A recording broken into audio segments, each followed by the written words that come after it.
અત્યારે મારી સાથે જયરાજ આહિરના વકીલ ગુણવંતભાઈ જોડાયા છે. ગુણવંતભાઈ, જયરાજ આહિરને જામીન મળ્યા છે, શું કહેશો આ વિષયને લઈને? જી, ચોક્કસથી આપને જણાવું કે ગત તારીખ 2/2/2026 ના રોજ જે જામીન અરજી હતી અને નામદાર એડિશનલ ડિસ્ટ્રિક્ટ અને સેશન્સ કોર્ટે જે પ્રથમ જે 7 આરોપીઓને જામીન મુક્ત કરેલા અને એમની પેરિટીના ગ્રાઉન્ડ સાથે અને બંને પક્ષોની દલીલો ગઈકાલે અમારી થયેલી અને સમગ્ર દલીલના અંતે આજરોજ નામદાર additional district and sessions court દ્વારા મહુવા દ્વારા જામીન મુક્ત કરવાનો હુકમ કરવામાં આવ્યો છે અને એમની શરતો સાથે આરોપીઓને જામીન મુક્ત કરવા તેઓ અને ખાસ કરીને અમારે જયરાજ આહિર કે જેના ઉપર મુખ્ય જે આરોપી તરીકેનો આક્ષેપ હતો ફરિયાદનો એમને પણ જામીન મુક્ત કરવાનો હુકમ કર્યો છે અને નામદાર કોર્ટે ફરમાવેલી દરેક શરતો જે છે એ શરતોને આધીન જામીન મુક્ત કરવાનો હુકમ કર્યો છે, જે હુકમ અમોને શિરોમાન્ય છે. બિલકુલ. ગુણવંતભાઈ, તમે કહી શકશો કે જયરાજ આહિરને કઈ શરતી જામીન મળ્યા છે, એમને કઈ શરતોનું પાલન કરવું પડશે? જો આમ તો કોઈ પણ જામીન અરજીના હુકમમાં કોઈ પણ આરોપીને નામદાર કોર્ટ દ્વારા જ્યારે જામીન મુક્ત કરવામાં આવે ત્યારે એની સ્વતંત્રતા જે છે એનો કોઈ મિસયુઝ ના થાય, લિબર્ટીનો, અને સમાજની અંદર સુલેહ શાંતિ જળવાઈ રહે એવા હેતુ સાથે જ નામદાર કોર્ટ ગમે તે વ્યક્તિને જામીન મુક્ત કરતી હોય છે. અને એ જ રીતે ગઈ વખતે જેમ 7 આરોપીમાં હાલના જે કેસમાં નામદાર કોર્ટે જે રીતે હુકમ કર્યો હતો એ જ હુકમ એ જ રીતે હાલ સુધી આપની સાથે વાત કરું ત્યાં સુધી હુકમ અમારા હાથમાં આવ્યો નથી, એટલે કે અમે વાંચ્યો નથી, પરંતુ અમને હુકમ પ્રોનાઉન્સ થયો છે ને અમે એનાથી વાકેફ છીએ.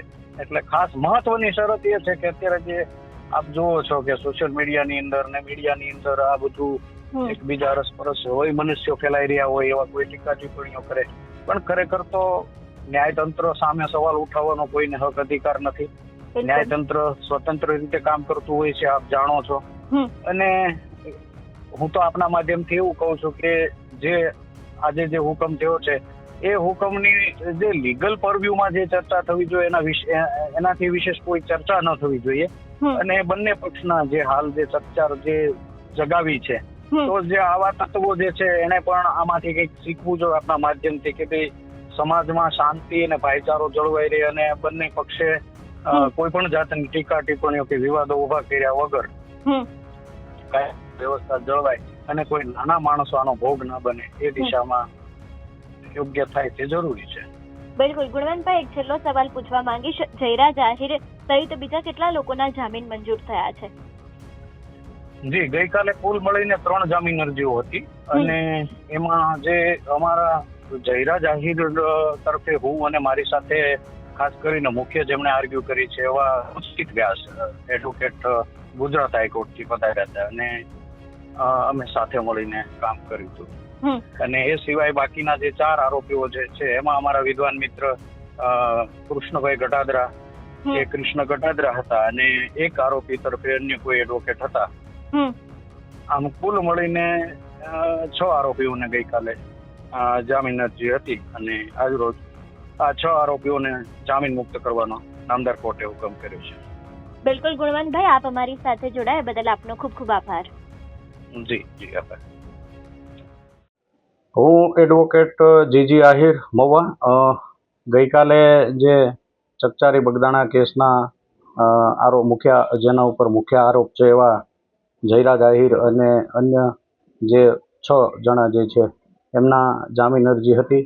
એમાં મુખ્ય જયરાજ તરફે હું અને મારા કલીગ મિત્ર વિદ્વાન આરજે વ્યાસ, રુચિત વ્યાસ હાઈકોર્ટ એડવોકેટ અમારી સાથે હતા અને બંને પક્ષને સાંભળીને નામદાર કોર્ટે આજે સવારમાં જ હમણાં જ હુકમ જાહેર કર્યો છે અને તમામ આરોપીઓ જે ગઈકાલના જે 3 જામીન અરજી હતી એમાં 4, 5 અને કુલ મળીને 6 આરોપીઓ જે છે એમની જામીન અરજી નામદાર કોર્ટે યોગ્ય શરતોને આધીન મંજૂર કરી છે.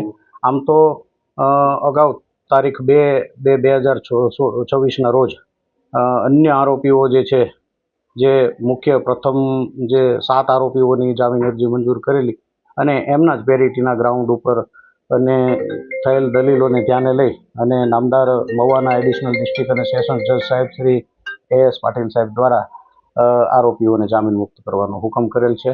અને ખાસ કરીને આ જે ઘટનાને ચકચારી બનાવનારા તત્વો કે જેને આપણે એમ કહી શકીએ કે ભાઈ પરસ્પર સામાજિક મુદ્દો બનાવીને, એટલે આ આપના માધ્યમથી એવું પણ કહેવા માગું છું કે નામદાર કોર્ટે અત્યારે હાલ વચગાળાની રાહત આપીને બધા જ આરોપીઓને જામીન મુક્ત કર્યા છે.